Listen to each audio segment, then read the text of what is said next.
سے بہترین مخلوق ہے انسان. باقی جتنے مخلوقات ہیں وہ مسلم ہیں, وہ آلریڈی اللہ سبحانہ و تعالیٰ کا کہنا مانتے ہیں. ابھی جو انسان ہیں ان کو اجازت دی گئی ہے, فری ول دی گئی ہے کہ وہ اللہ کی بات مانے یا نہ مانے. Almighty God has given us the free will. Free will دیا گیا ہے کہ آپ چاہو تو اللہ کی بات مانو, چاہو تو نہ مانو. یہ فری ول دینے کے بعد اللہ سبحانہ و تعالیٰ نازل کیا ہے کہ اس دنیا کا ٹیسٹ کیا ہے, the rules and regulations. اس دنیا میں انسان کو کس طریقے سے جینا, یہ لکھا گیا قرآن مجید میں. اگر آپ اللہ کے احکامات کے مطابق چلتے ہیں تو آپ سفلتا پائیں گے اور انشاءاللہ جنت میں جائیں گے.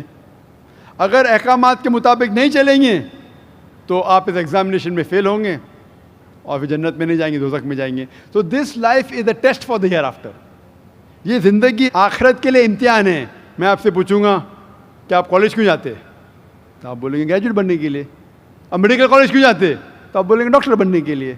تو ہم یہ دنیا میں آئے ٹیسٹ پاس کرنے کے لیے, کیونکہ اس دنیا میں آنے کے پہلے سورہ اعراف سورہ نمبر 7 آیت نمبر 172 میں لکھا ہے کہ اللہ سبحانہ و تعالیٰ نے ساری انسانیت کو, آدم سے اب تک ساری انسانیت کو from the lines of Adam کھڑا کیا, پوچھا کہ کون ہے عبادت کے لائق, اور سب نے کہا صرف ایک اللہ سبحانہ و تعالیٰ.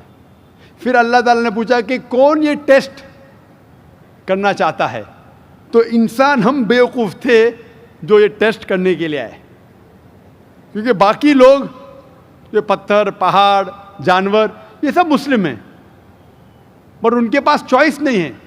اگر آپ کے پاس چوائس نہیں ہے, فرشتے کے پاس چوائس نہیں, جو بھی اللہ کہتے وہ ان کی بات مانتے.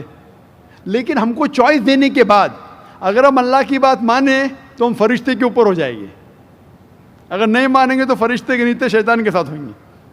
تو ہم نے بولے نہیں, ہم کو تو فرسٹ کلاس فرسٹ آنا ہے, تو آ گئے ہم وہاں پر, ہم اس دنیا میں. ٹھیک ہے, تو یہ ٹیسٹ ہے, اور انسان سب سے اچھی مخلوق ہے, best creation of Almighty God. تو this life is a test for the hereafter. اور اللہ تعالیٰ فرماتے سورہ داریات میں سورہ نمبر 51 آیت نمبر 56, وما خلقت الجن والانس الا لیعبدون, کہ ہم نے جن اور انسان کو نہیں بنایا صرف اللہ کی عبادت کرنے کے لیے, اور عبادت کے لیے اللہ کی بات ماننا ضروری ہے. So this life is a test for the hereafter. یہ جو زندگی ہے آخرت کے لیے ہمارے لیے امتحان ہے. آپ کا سوال نمبر 2 کہ اللہ نے مختلف مذاہب کیوں بنائے. اللہ نے صرف ایک ہی مذہب بنایا ہے, ایک ہی دین, جس کا نام قرآن میں ہے سورہ ال عمران سورہ نمبر 3 آیت نمبر 19 میں, ان الدین عند اللہ الاسلام, the only religion acceptable in the sight of Allah is Islam. صرف ایک ہی دین جو اللہ کے نزدیک صحیح ہے وہ اسلام. اسلام کے معنی ہے امن, پیس. اسلام کے معنی ہے to submit your will to God, خود اپنے خواہش سے اللہ کے احکامات کے مطابق زندگی کو بسر کرنا. اسلام کا مطلب یہ نہیں کہ محمد سلطان ذاکر, اسلام مطلب اللہ کے احکامات پہ عمل کرنا اور امن حاصل کرنا. تو جتنے پیغمبر آئے صرف اسلام سکھائے. مذہب ایک ہی ہے لیکن مذہب کا پیغام بدلا گیا.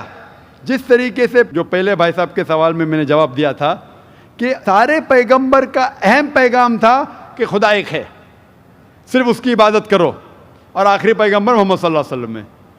باقی چیز میں لٹل بٹ ڈفرینس ہوگا, but the basic message was the same. Basic جو پیغام تھا ایک خدا, صرف اس کی عبادت کرو, اس خدا کی کوئی پرتیما نہیں, بت پرستی غلط ہے, اور اس ایشور کے آخری پیغمبر محمد صلی اللہ علیہ وسلم. لیکن کیونکہ وقت جانے کی وجہ سے جو پیغام جو دیا گیا تھا وہ بدلتا گیا, جیسے میں نے کہا. تو جتنی مذہبی کتابیں جو قرآن کے پہلے آئے, کوئی بھی مذہبی کتاب محفوظ نہیں ہے. ہندو اسکالرز خود کہتے ہیں کہ the Vedas have been changed. Bible scholars خود کہتے ہیں بائبلز have been changed. جتنے مذہبی کتاب کے اسکالرز کہتے ہیں کہ ان کی مذہبی کتاب میں تبدیلی آ چکی ہے, لیکن قرآن میں الحمدللہ. اور جو دشمن اسلام ہے, اکارڈنگ ٹو ولیم مور, جو ایک اسلام کا بہت گریٹ کرٹک ہے, اسلام کے خلاف بات کرتا ہے, وہ پھر بھی کہتا ہے 200 سال پہلے کہا کہ ایک واحد مذہبی کتاب جو 1200 سال تک کے محفوظ ہے وہ ہے قرآن. تو مذہب ایک ہی ہے, اللہ میں ماننا, اس کی عبادت کرنا, اس کے علاوہ کسی کی عبادت نہیں کرنا, اور آخری پیغمبر محمد صلی اللہ علیہ وسلم. ایک ہی مذہب. ہم لوگوں نے اس کے غلط ڈفرینٹ نام دیے, تو مذہب ایک ہی تھا. آپ کا آخری سوال, اتنے ڈفرینسز کیوں پیدا کیے؟ وہ اللہ نے نہیں کیے, انسان نے کیے. خدا کا سب میں سے یکساں تھا, ہم انسانوں نے اسے تبدیل کیا, جیسا میں نے کہا نا, کائی کے لیے, فائدے کے لیے. تو ابھی ہمیں یہ دیکھنا ہے کہ اصل مذہب کیا ہے.